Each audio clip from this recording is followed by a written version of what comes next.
Konten YouTube Ayu Efrita Dewi nggak boleh di subscribe, nggak berfaedah.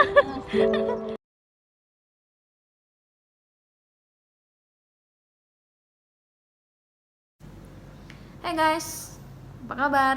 Welcome back to my channel. Jadi ini video yang berikutnya tapi tidak membahas tentang KDRT. Mungkin KDRT-nya kita skip dulu, kita simpan dulu, nanti kita akan up lagi bicara tentang KDRT. Nah, kali ini saya mau membahas tentang pertanyaan yang ya masih banyak dipertanyakan gitu.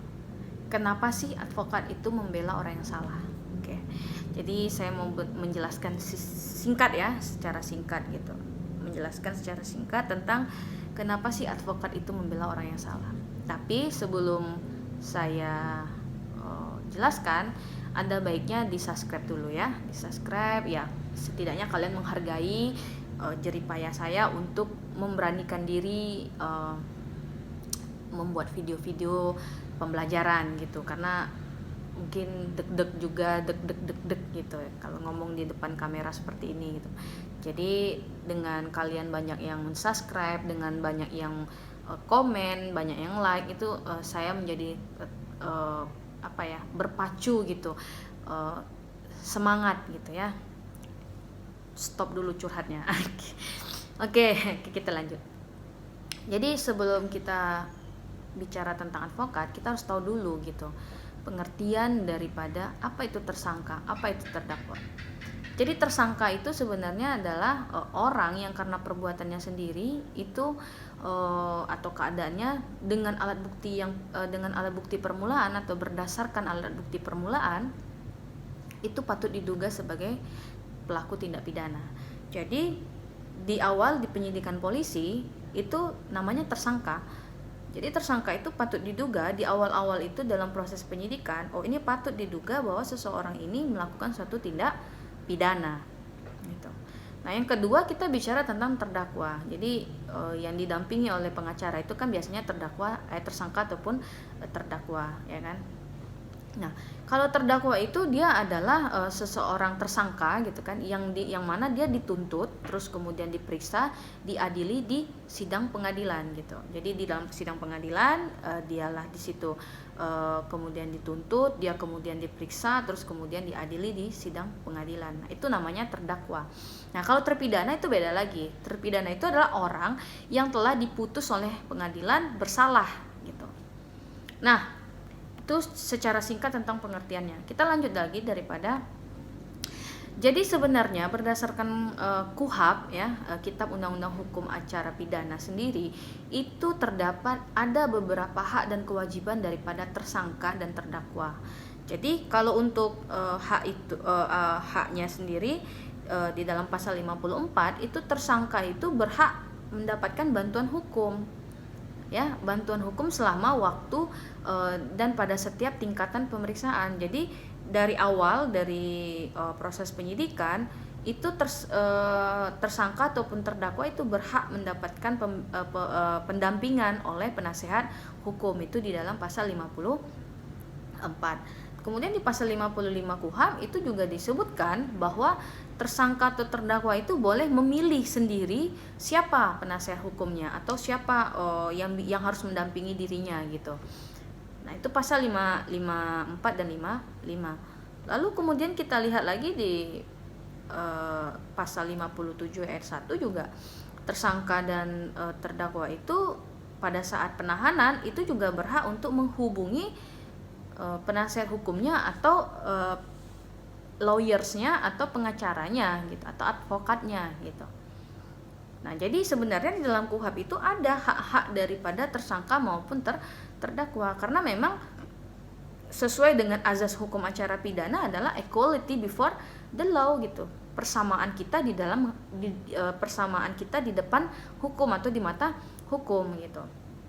Jadi kalau misalkan terdakwa dan tersangka itu tersangka dan terdakwa itu memiliki hak untuk didampingi di setiap tingkatan pemeriksaan. Nah, terus kemudian di dalam pasal 114 juga disebutkan di sana seseorang itu dalam proses pemeriksaannya dia juga dia berhak mendapatkan pendampingan gitu ya, mendapatkan pendampingan nih seperti pasal 114 itu melakukan suatu tindak seseorang yang melakukan suatu tindak pidana sebelum dimulainya pemeriksaan oleh penyidik, ya kan, penyidik wajib memberitahu. Jadi di dalam pasal 114 itu pada saat di awal pemeriksaan atau sebelum pemeriksaan itu akan ditanya dulu oleh penyidik bahwa mereka memiliki haknya adalah memiliki penasehat hukum dan berhak untuk didampingi di setiap tingkatan pemeriksaan atau di setiap tingkatan proses juga bisa gitu. Nah, di pasal 56 itu dikatakan bahwa dalam hal tersangka atau terdakwa yang disangka atau didakwa melakukan tindak pidana ya dengan pidana mati atau ancaman pidana 15 tahun atau lebih, atau mereka yang tidak memiliki biaya gitu ya.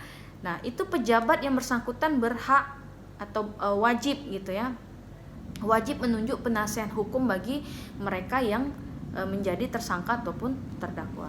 Nah, itu menurut KUHP tentang tersangka maupun terdakwa. Nah, kita kembali lagi nih bicara tentang mengapa advokat itu membela orang yang salah gitu. Jadi di dalam Undang-Undang Advokat nomor 18 tahun 2003 ya, itu disebutkan bahwa advokat itu memiliki profesi jasa hukum baik dalam ataupun di luar daripada pengadilan yang memenuhi persyaratan. Gitu ya. Jadi memenuhi persyaratan. Jadi jasa hukum yang dimaksudkan ini adalah konsultasi hukum ya kan, bantuan hukum, menjalankan kuasa, mewakili, mendampingi, membela dan melakukan tindakan hukum lain untuk kepentingan kliennya gitu, untuk kepentingan kliennya tadi. Nah, itu sudah bicara tentang advokat ya. Terus di dalam Undang-Undang Kehakiman nomor 48 tahun 2009 itu dikatakan ada namanya azas praduga tidak bersalah. Nah, azas praduga tidak bersalah ini juga masuk ke dalam azas-azas hukum acara pidana. Azas praduga tidak bersalah. Jadi di dalam Undang-Undang Kehakiman atau kekuasaan kehakiman pasal 8 ayat 1 itu disebutkan setiap orang yang disangka, ditangkap, ditahan, dituntut atau dihadapkan di depan pengadilan wajib dianggap tidak bersalah sebelum ada putusan pengadilan yang menyatakan kesalahannya dan tidak memperoleh kekuatan hukum tetap. Jadi selama hakim belum mengatakan seseorang itu bersalah, maka orang-orang tidak boleh mengatakan dia salah gitu sebelum hakim bilang kamu bersalah. Jadi selama proses masih dalam proses pemeriksaan ya masih boleh didampingi oleh penasehat hukum gitu. Nah, jadi dikatakan juga di sini bahwa ketika seseorang yang dibela itu telah nyata-nyata bersalah ya, atau maksud daripada advokat itu bukan untuk dibebaskan semua tuntutan gitu, tetapi advokat menjadi penasehat atau pendamping di muka pengadilan gitu. Jadi mendampingin ini di sini adalah agar hak-hak yang dimiliki oleh pada tersangka atau terdakwa itu tidak dilanggar. Nah, jadi intinya adalah advokat itu memiliki profesi jasa hukum. Jadi profesi jasa hukum di sini ya tadi saya katakan ada konsultasi, mendampingi, memberi kuasa, membela dan segala macam ya. Jadi memastikan gitu, advokat itu memastikan bahwa hak-hak daripada si kliennya tadi atau tersangka atau terdakwa tadi itu tidak dilanggar sehingga prosesnya itu berjalan sesuai dengan peraturan perundang-undangan. Nah, mungkin sampai sini dulu pembahasannya itu ya. Mungkin kalau nanti next mau bertanya lagi ya boleh, silakan tanya di kolom komentar. Jadi kesimpulannya bahwa tersangka itu memiliki hak. Itu yang pertama. Tersangka terdakwa itu memiliki hak. Terus yang kedua, salah satu hak mereka itu adalah didampingi. salah satu hak mereka itu adalah didampingi. Terus yang ketiga, advokat itu mendampingi dalam profesinya adalah sebagai penasehat. Ya, penasehat. Jadi penasehat penasehat dan mendampingi di proses persidangan. Itu yang kedua. Terus yang ketiga, yang keempat adalah advokat itu tidak serta-merta membuat si kliennya itu bebas dari hukuman, tapi mungkin bisa meringankan hukuman di persidangan. Nah, yang kelima, advokat di sini posisinya adalah mereka memastikan bahwa proses persidangan atau proses hukum acaranya tadi berjalan sesuai dengan peraturan perundang-undangan, sehingga hak-hak yang dimiliki oleh tersangka dan terdakwa itu tidak dilanggar. Nah, yang terakhir adalah